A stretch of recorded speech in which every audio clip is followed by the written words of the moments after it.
Howdy folks, Mark from Nomad Boatbuilding here. Now today I'm going to talk to you about scarfing. Scarfing is one of the cornerstone techniques of wooden boat building, and that's because we rarely get wood that is the full length of our boat. We often have to make do with shorter stuff. That's not the end of the world, because quite often to get stuff that's as long as the boat you're going to build, you might have to compromise on the quality of the wood or maybe just the volume of wood. I quite often find that the materials that are long enough for the boat are often kind of wonky, and I might have to trim half of it away in order to straighten an edge, or it just isn't very good quality to start with. And I might find something that's shorter with really exceptional quality wood, and just being able to do a scarf joint in the middle of that will double the length of that material and give me a much more high quality result. The most common version is a flat scarf, and that's where we have two pieces of material with identical inclined planes. And when we glue them together, we get a continuation of the grain and we get plenty of strength. So we're going to be using this simple scarfing jig. This is a sled for the table saw, so it just has a cleat on the backside, any old piece of scrap. And then I've erected this little right angle fence, and that's to be able to clamp our stock to. While I'll be taking advantage of this table saw jig I have to cut the scarf, it doesn't matter how you cut it. More often than not, I use my bandsaw. Whether you use a circular saw or even a hatchet, how you cut the scarf isn't important. What's important is that you get it finished to a reasonable level of accuracy before gluing it. Now the material we're going to be scarfing is a little bit deeper than the capacity of the saw blade with the fence on the saw, so we're going to have to do a little bit of work to finish that up by hand. But it's not a big deal, and it's not a lot of work. The length or ratio of the scarf that you choose is important. The bare minimum, the one that I'm cutting here, is a 6:1 scarf. What I mean by 6:1, if your stock is 1 inch thick, the scarf needs to be 6 inches long. For convenience, we measure that along the face of the stock, not along the face of the scarf itself. Any shorter than a ratio of 6:1 will result in too much end grain in the scarf, which doesn't glue well, so the chances you'll get a good structural bond are very low. Now you can certainly go higher than 6:1. I often go 10, 12:1, sometimes even a bit higher than that. Now what makes me determine how long a scarf it is sometimes depends on the situation.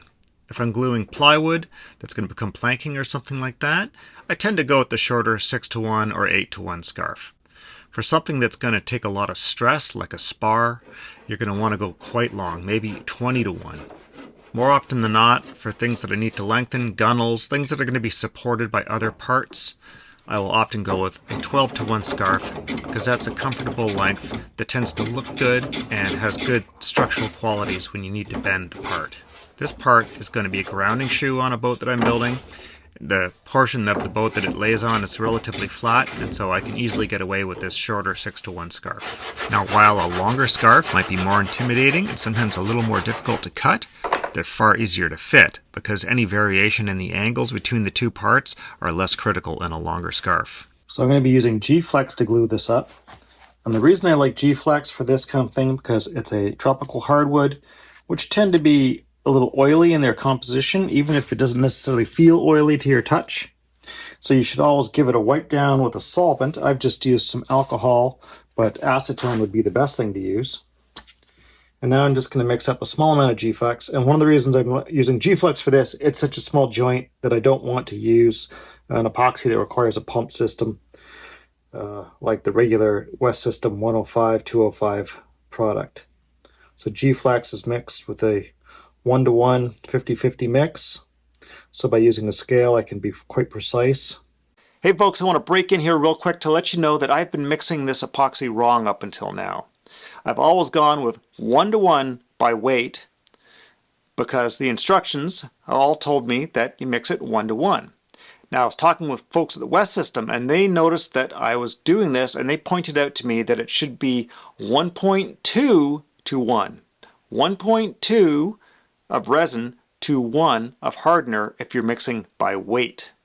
Now it doesn't say this in any of the product instructions. It does, however, mention it in the product technical data sheet. Their documentation should really reflect this because that is a bit of a difference. But they said that despite the fact that I've been mixing it a little bit wrong, it's probably not going to be a big deal because it's a very robust product. Now this does answer the question that I had of why my bottles always seem to be a little bit disproportionate in the amount that they've been dispensing. I could never figure that out. I always thought I was just being a little bit too generous on one by accident. Well, now I know. All right, let's get back to it. There, I've mixed about 2 grams of the hardener, and I'll do about another 2 grams of the resin. So you could do this by eye, but I much prefer weighing it out. That's much more accurate.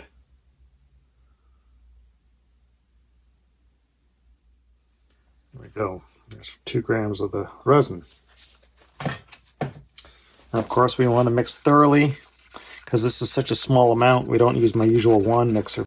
Give it a good solid 1 minute, 1 to 2 minutes of mixing. And I'll do a quick little wet out on this joint with the unthickened epoxy, and then I'll just put a tiny bit of thickener in there in order to thicken out what's left over and fill out the joint a bit better. So I'm just going to scrape this out hard. And in a perfect world, you might even give it time for this to take up before you put the joint together.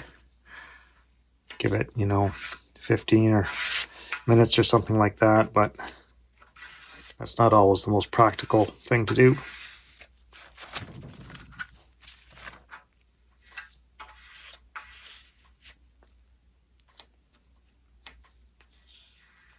Okay, now I'm just going to go and round up some filler. I'll probably just use wood flour or something for this.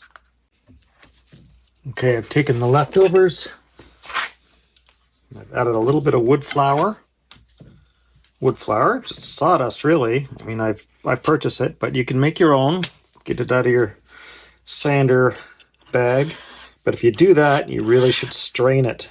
Get yourself the finest strainer you can find and see if you can't sift it out and get rid of the real heavy fibrous stuff. Okay, we'll just coat out our joint now. You only have to do the one side.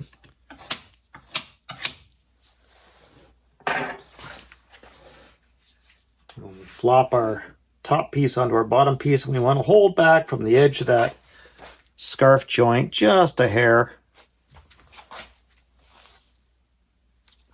Between a 1/16 and an 1/8, depending on how much epoxy you've got to fill out the joint. Okay, now what you want to do before you start clamping the joint itself is isolate both pieces. So I've got this one piece already clamped down that end of the bench. I'm going to do the same thing to the other one.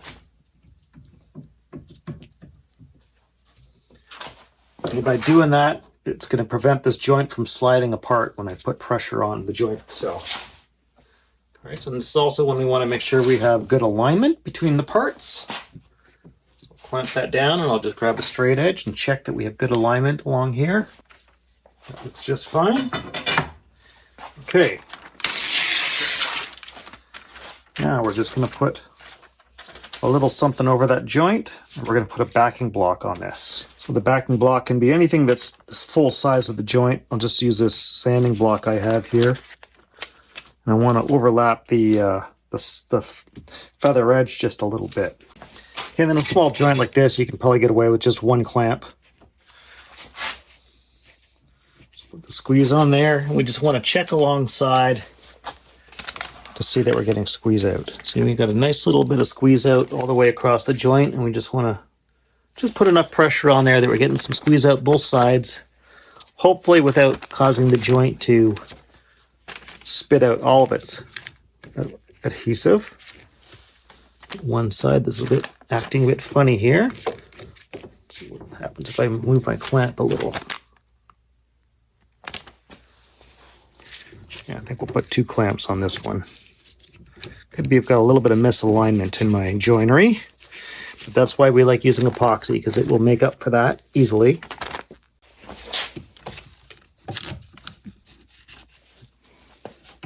There we go, a nice bit of squeeze out both sides. We'll just leave that alone, we won't touch it. It's easy to clean up later on. Okay, we're the next day. Let's see how this scarf turned out.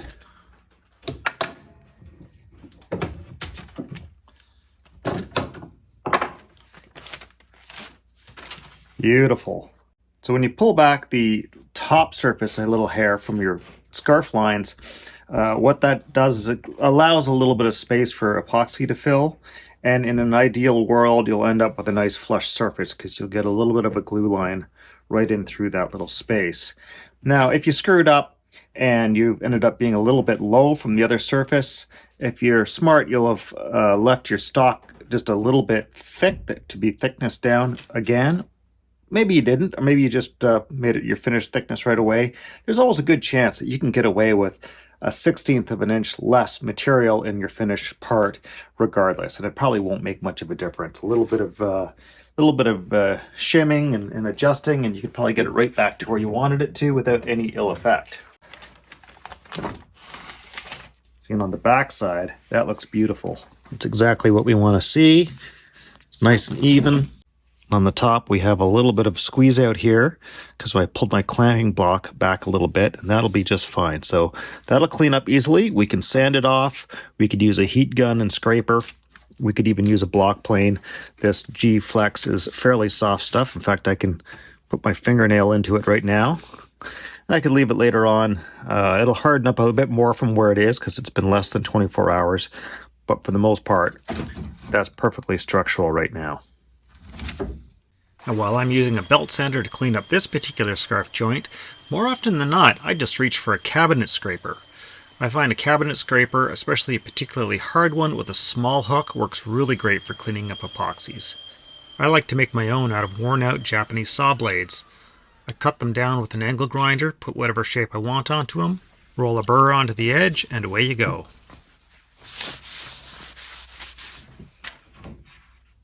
So there's our finished glue line. That looks just fine. Well, I hope this has demonstrated that scarfing is actually quite easy to do.